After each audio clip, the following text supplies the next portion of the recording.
today we're going to be chatting about how I plan to go from a stay-at-home mom to a full-time booktuber, and also answer some bookish questions so that you can get to know me better. Hi guys, welcome to my channel. Want to say welcome back, but I haven't posted in literally over a year. So that would be silly. Let's start off with the first question. Explain your reading journey. I think it was July of 2022. I was placed on like a soft bed rest from my doctor because I was pregnant with our third child. I'm 23 years old. I'm about to be 24 in June, and I have an almost 4-year-old. She's turning 4 in like 3 weeks. And then I have a 2.5-year-old, and my youngest is turning 1 in 2 days. So I'm not gonna cry about it today, but catch me in 2 days, I'll be sobbing. But with her, I had a lot of bleeding really early on in my pregnancy. So they said, girl, you gotta lay down, you gotta take care of yourself, you have to rest. So throughout that time, I was just scrolling a lot. And I was at a point where I was like, okay, I can't be on my phone this much. I need to find another hobby that I can do sitting down. So obviously I was scrolling on TikTok a lot, and I came across BookTok. And that was like my introduction back into the reading world. And I feel like now, since I've been reading consistently since July of 22, I've kind of grown apart from a lot of those BookTok recommendations, but I hold a lot of them still very close to my heart because they got me back into reading and they did their job. They did what they needed to do. They sucked me in and they kept me in. How many books have you read since starting reading again? So let me go in my Goodreads and see. Wow, I don't know if you can see this number right here, but it says I have read 99 books. So I'm about to read my 100th book. This is like a big milestone, which brings me into the next question. What are you currently reading? I am a chaotic mood reader. I have anywhere from 2 to 5 books being read at one time. But what I'm currently reading, I'm reading a few books on my Kindle, but the main one that I'm reading right now is, I think it's called Royal Valentine. It's just a short, sweet novella that was put out as a collaboration for Valentine's Day with a few other authors. And then the 2 physical books that I am currently reading right now are Tomorrow and Tomorrow and Tomorrow by Gabrielle Zevin, and I'm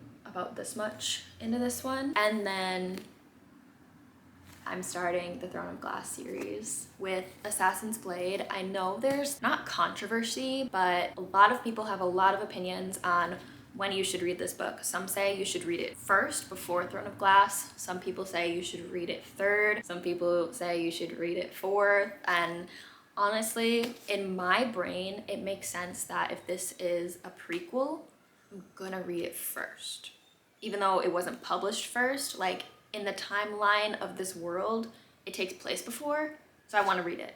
Does that make sense? I don't know, but I'm so excited to get into this. I've had all of the books in the series on my TBR, like my physical TBR, for like a 1.5 years because I just keep putting it off. I know it's gonna be amazing, and I know it's gonna be really hard for anything else to live up to it, so I've been heavily putting it off, but it's just time. Next question is, how many books do you like to read in a month? At least 1 book a month. I think January was my best reading month, and I read 12 books. So it ranges from 1 book to 12 books. I'm home alone with all 3 of my little munchkins, and sometimes I don't have time to read, and sometimes I stay up way too late reading and I'm able to read a lot more in a month. It really just depends on how much energy the Lord blesses me with in that day. Ooh, next question. Who are your favorite authors? I say ooh like it's a good question, even though I wrote all of these questions myself. But I'll do something and then I'll immediately forget. Like, I put it out of my brain and it's out the door and I won't remember until I see it again. Okay, my favorite authors, I have to say Taylor Jenkins Reid comes to mind like immediately. I love her writing style and how she creates characters that are infuriating,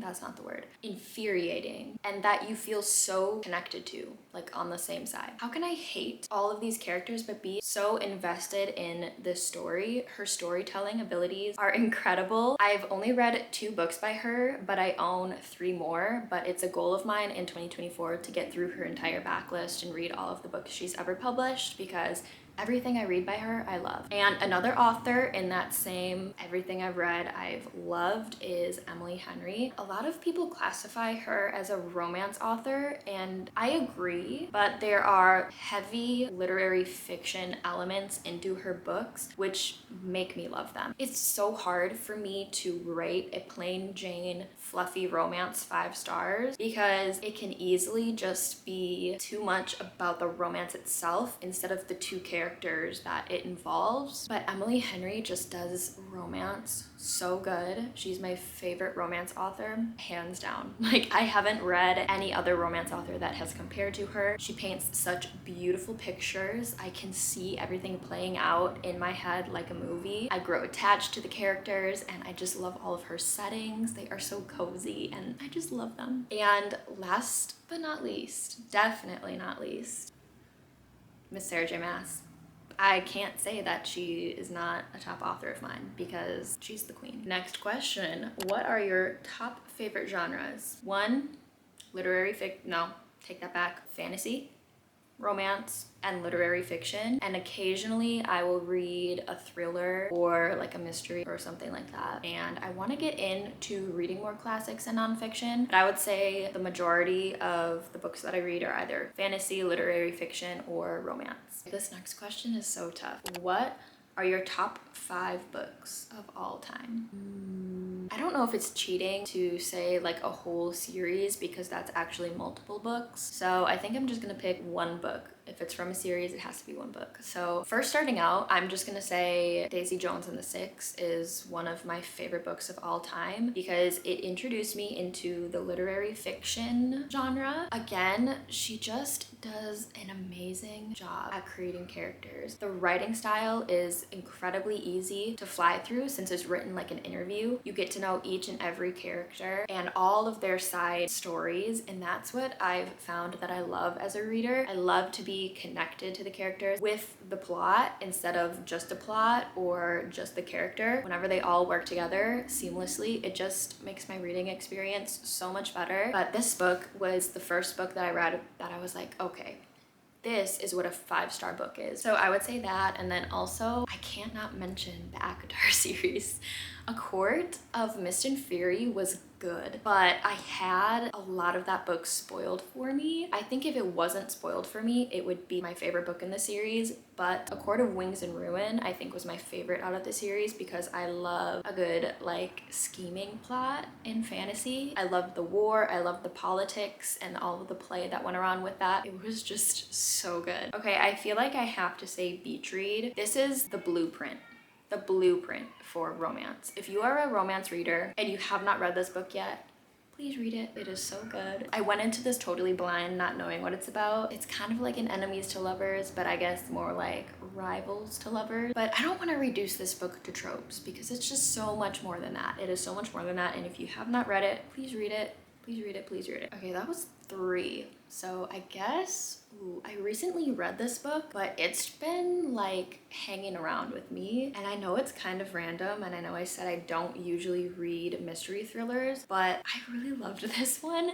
It is Finlay Donovan is Killing It. This is the first book in a, I think, 5-book series, maybe a 4-book series. I know the newest one is coming out very soon, but she is sitting in a Panera with her agent and explaining to her thoughts for her true crime thriller book that she's writing, and somebody mistakes her for a real life hitman and how she basically accidentally falls into the profession and accidentally finds the best accomplice. It is hilarious. I was laughing so hard out loud with this book. For me, it doesn't have to necessarily be a literary masterpiece to get 5 stars. If it evokes like vocal reactions from me or like visceral emotions, I don't know if that's the right word. If it pulls something out of me audibly, or if there's tears or any sort of emotions that make me like put this book down or want to talk about it with my husband or my mom or anybody, it's just gonna get 5 stars. And this was just that. It was a great time and I highly recommend it to literally anybody, but if you're also a mom, I think you're really gonna enjoy it. 1 book left. Okay, this is tough. There's a lot on here that I want to mention. Okay, it's between Ignite Me, which is the third book in the Shatter Me series, The Queen of Nothing, which is the final book in the Cruel Prince trilogy, or A Novel Proposal, which is a romance by Denise Hunter. I don't know. Okay, I decided that I'm just not gonna pick. I just can't. So take those three that I was debating between and just pick one, and you can insert it there as my fifth book, but I will not pick. Next question is the opposite. What are some books that I did not like? Now, the first book that comes to mind is Most of All You. Is it by Mia Sheridan? Yeah, it's by Mia Sheridan. I remember seeing Archer's Voice recommended on Book Talk, so I was like, oh, this author must be like a good author, and I'll just pick up this book because it's probably gonna be good too, because I couldn't find Archer's Voice at that specific bookstore. Now, I'm not saying that I didn't enjoy this book because she's a bad author or her writing was bad, but just right off the get-go, it just gave me the ick. And if it gives me the ick within the first 50 pages, I don't want to imagine what the rest of the book is like. She's a stripper and this socially awkward guy comes in to try to learn how to accept physical touch from a woman because he was abused even worse as a child. And it's just like, this is awkward and it's giving me the ick. So it's a no. And that was my first DNF. I don't like DNFing books, but it just had to be done. Again, I'm going back into my Storygraph. If you guys don't have Storygraph, it's like a bookish app, and they give you a whole bunch of statistics on the types of books you read, how many pages are in them, what genres they are, and they categorize how many authors you've read, what kind of authors you read. If you like statistics and you're a reader, you definitely need to get this. It has a lot more stats than Goodreads does. So let's see. I've given 4 books 1 star. So let's just go through those. I said Most of All You by Mia Sheridan. Oh, it says Where Love Meets Destiny #2. So I guess I should have read a different book first. Would that have made a difference? I'm not sure. Before the Coffee Gets Cold. This book was so hyped up on Book Talk, and I think it just got lost in translation for me. Taylor Swift reference? No. This book was, I think, written in Japanese and then translated into English. And I don't know if that's why I didn't love it, but this book was so short. Like, I think it was 200 pages. And for me not to be able to get through a 200-page book, like, that's sad.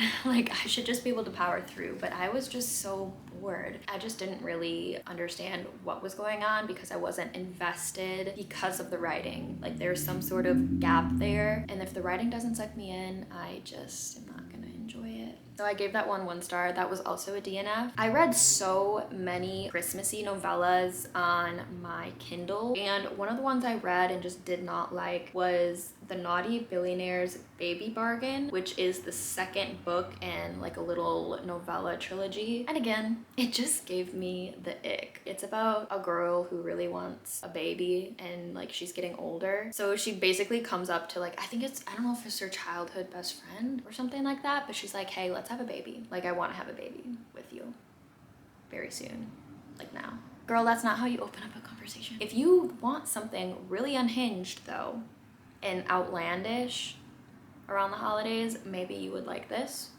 But it's basically just like spice with no plot. If there's going to be spice in a book, it needs to enhance the relationship for me. And if it's just basically the plot is smut, I'm not gonna like the book. Which brings me to the last book that I rated 1 star, Haunting Adeline. I felt like I had FOMO not reading it, but honestly, I just regret reading it. I don't know, the lighting keeps changing on me, which is rude.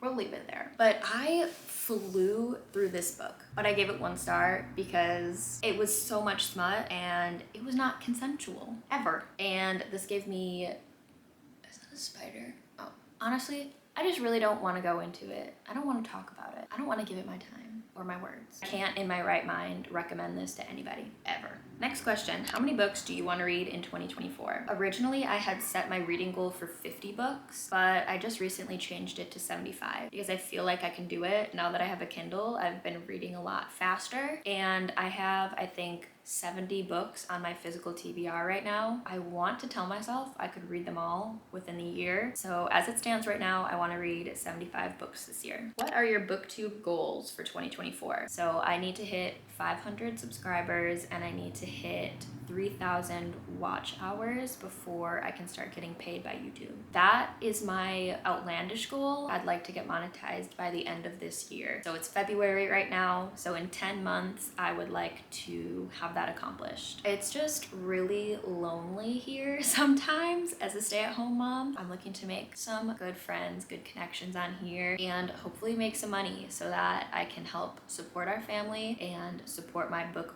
addiction. What books are highest on my TBR right now? I'll just say the first thing that comes to mind, Magnolia Parks. I own the first 2 books and I'm planning on buying the rest of the books in the series next month because I've hit my book buying budget for February. I am very intrigued by all of the incredible reviews. People compare it to Gossip Girl and say it's like rich people drama and there's toxic characters that you hate in it, but like that you're invested in. And like I said with Taylor Jenkins Reid books, that's basically what they are, and I love that and I love them. So I think I'm gonna really like these. I hope I'm really gonna like them. Those are the books that I really want to read after I finish these 2 books that I'm currently reading. What books are you looking forward to buying this year? So I will say you should definitely subscribe if you want the answer to this question, because I'm planning on filming a video where I go through my Amazon wish list that has all of the books that I want to buy. But I will say something I'm so excited for is this special edition of Beach Read. It's so beautiful and I want it. I want it so bad. Funny Story is coming out by her, and I know Ashley Poston, I'm not sure how to say her last name, but she's coming out with a new book as well. Yeah, I guess those 2 are the ones that I'm most excited to buy. Definitely subscribe and stick around if you want like an in-depth. This is my plan on all of the books that I have my eye on and I'm hoping to buy. That will all be in one video coming out soon. Next question, where are you at with your writing process on your debut novel? Sorry, there was an interruption. Where was I? Oh yeah, so I have 10,000 words. I'm gonna try once a month to make a writing vlog where I'll take a weekend and I'll bring you guys with me. We'll go to bookstores and cafes and see how much writing we can get done so that I can kind of track my progress on here. And hopefully when I publish, whether it be indie or traditional, probably indie, that I'll be able to look back on this and see my journey come to fruition at the end. Next question, if you could only pick one genre to read, what would it be? Fantasy. I want to say literary fiction, but I have to say fantasy. I love reading fantasy. It is just so fun to escape and experience different worlds. I love reading about strong characters and seeing immense growth. Enemies to lovers is my favorite trope, and no genre does enemies to lovers like fantasy. Mwah, chef's kiss. Fantasy has my heart. But romance and literary fiction are very close second. I ran out of storage on my SD card and then my camera battery died. And you can probably hear my husband leaf blowing too. But okay, he stopped leaf blowing. Next question, how many books do you have on your physical TBR? I recently reorganized my bookshelf and I counted all of the books on my TBR side and there were 70, but I forgot to count Assassin's Blade and Tomorrow and Tomorrow and Tomorrow since those were sitting on my nightstand. So that makes 72 books. And then last question, what are the books that got me into reading again? The first book was Love and Other Words by Christina Lauren. I gave it 4 stars. Looking back on it, I think it might be a little lower than that. There were some parts in the book that I got a little cringed out by, but since it was written in a then and now timeline, it really sucked me in and I wanted to know how the characters got from getting along to falling out and what they were gonna do in the end, if they were going to be together or if they were not. And then I picked up The Inheritance Games and this just changed everything for me. This book I enjoyed more than Love and Other Words because it was just gripping. If you've ever read a Jennifer Lynn Barnes book, you will know that she writes incredibly fast-paced. Her chapters are like sometimes 3 pages long and you will just fly through these books. Every chapter leaves on a little cliffhanger that gives you no time to be like, okay, I can set this book down now. Like, no, you need to binge it. You need to know what happens. Her writing just did it for me. I was like, okay, I'm a reader now. I will be going to Barnes & Noble. I give that book the credit for getting me back into reading. It was like the gateway, and for that it has a very special place in my heart. That is the end of today's video. If there's any audio issues or lighting issues, this is a big learning curve for me. I will try to do better and better and better with every video that I put out, and hopefully just have a fun little community over here. Thank you guys so much for watching. I pray that you have a blessed day, and I love you so much, and I will hopefully see you in the next video. Bye.